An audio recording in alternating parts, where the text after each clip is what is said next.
Shabbat Shalom, my friends. Well, this period is a period with lots of significant add-ons. For example, on this Shabbat, we bless the beginning of the new month of Av. And that means that Tisha B'Av, the 9th day of the Hebrew month of Av, will occur on Wednesday evening, the 26th of July. So we are therefore still in the 3 weeks period leading up to Tisha B'Av, when traditional Jews observe many significant limitations on celebrations: no music, no weddings, no haircuts. And also from the first day of Av, traditional Jews will not eat any meat or fowl except, of course, on Shabbat. Fish and dairy reign supreme. Tisha B'Av itself is, of course, a day of full fasting, an entire day of fasting, one of only 2 such days in the entire Hebrew calendar. You know, the other day is Yom Kippur, of course. And we chant the Book of Lamentations, Eicha, the Book of Lamentations, on the eve of Tisha B'Av. The profoundly sad tones of the chant of the Book of Lamentations, Eicha, that sound has entered the DNA of almost every Jew. We need only hear a word or two before we are cast back into that final, bitter, bloody day that marked the end of the first temple and the second temple in Jerusalem. Okay, stop. We're going to pause now as we begin our study for a moment of shameless self-promotion. On August 11th, my latest book will be published by the CCAR Press. The book, co-edited by the brilliant HUC professor Leah Hockman, is entitled Reforming Judaism. The book asserts, and I think proves, that the Judaism of today is not a product of a straight line evolution from biblical Judaism. Rather, Jewish thought has been constantly shaped and reshaped by many intellectual disruptions that pushed Judaism into new and sometimes wholly unexpected directions. It is not a straight line from then until now. I think that many of you will find reforming Judaism to be both fascinating and illuminating, and I suspect more than a little disturbing. August 11th, Reforming Judaism, end of commercial. Okay, our combined Sedras this Shabbat are Matot and Masie, Numbers 32, verse 2 and following, the final text of the Book of Numbers, Bamidbar.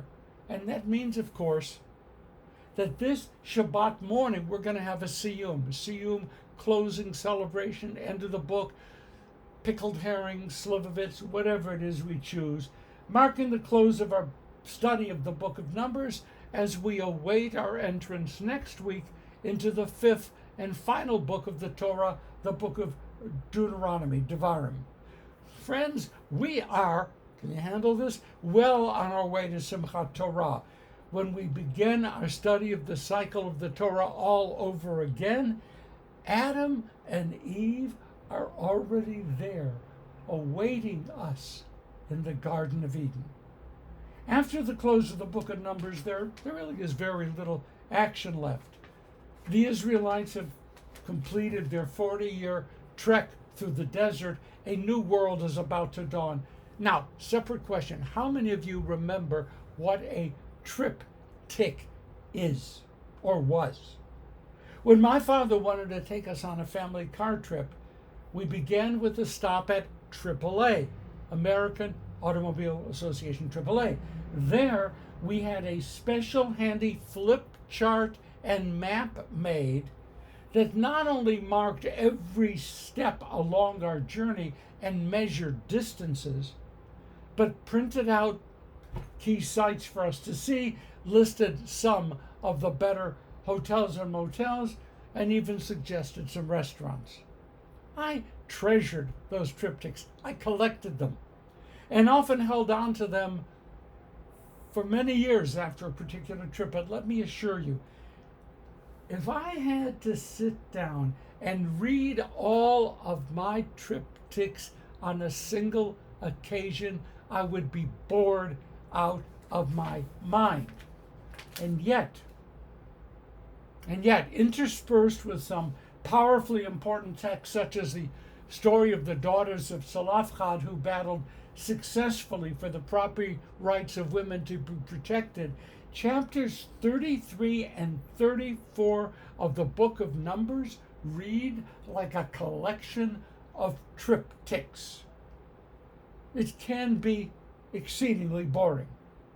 There were 42 stops made by the Israelites in their desert wandering, and each one of the 42 is carefully specified one after the other.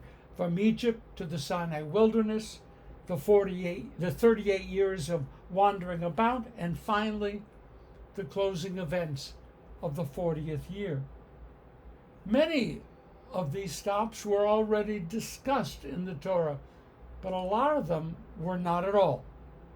We might say, surely this listing of locations could very easily have been dropped from the Torah, no loss, who needs them?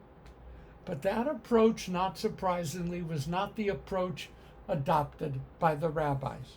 Whether text or just pretext, whether exegesis or just eisegesis, the rabbis insist that there is something here for us to learn. And you know what? Maybe they're right. I sat with this week with a young man from India, from Punjab to be exact. We had things to discuss, and he had concerns that were really troubling him, so we met. But before we could settle into a serious conversation, he asked me to share some of my personal story. Where was I born? Where did I live? And then, only then, he was more willing to share the journeys of his family as they were smuggled across our southern border and reached Los Angeles. And once I had grasped his family's journeys, only then was he ready to tell me about his personal journeys. And only then was I better equipped to understand what was really worrying him. The Israelites who showed up at the borders of the Promised Land were not the same people who had departed Egypt. Most of those people already dead. The generation ready to enter Canaan had never personally experienced the whips of the overseers of Pharaoh. As a group, they were beginning to coalesce, becoming a people. And as a group, their identities were shaped by the journeys that they had personally made, or by the journeys of those who had preceded them and whose stories they carried with them. 42 stops, the encounter at Mount Sinai, the countless rebellions, the golden calf, the seductiveness of those 10 spies who told them that they could never successfully occupy Canaan, no matter what God had promised. They had to learn how to approach God, and then what the risks were when they tried to approach God. They were singled out for attack because they appeared weak. And sometimes their victories led them down very troubling roads. Their trust in God was too fresh to allow them to bear periods when they lacked food or water. Slaves no more. They had to absorb the rules and structures that went with their assigned destiny. So they sang songs of joy and raged and wept and rebelled. So why the recitation of those 42 stops? Because the Israelites were the product of those 42 stops. They were shaped by their journeys and by the stories of the journeys of those who had gone before, just as we, my friends, are being constantly shaped not only by our own personal journeys and by the journeys of those who immediately preceded us, but even so far back as being shaped by the stories of the journeys of those who were told about in the Torah text. I claim that for others to understand us, for others to be able to understand the Jewish people, they must try to understand our journeys, just as we have to understand those 42 stops, the journeys of the Israelite through the desert. And for us to gain self-understanding, we too must study the triptychs of our own lives. In many ways, think of this. We are the journeys we have taken. Have a wonderful Shabbat, a wonderful SIYYUM, and take some serious moments to contemplate how Tisha B'Av belongs at the heart of our journeys and at the heart of our identities. Shabbat Shalom.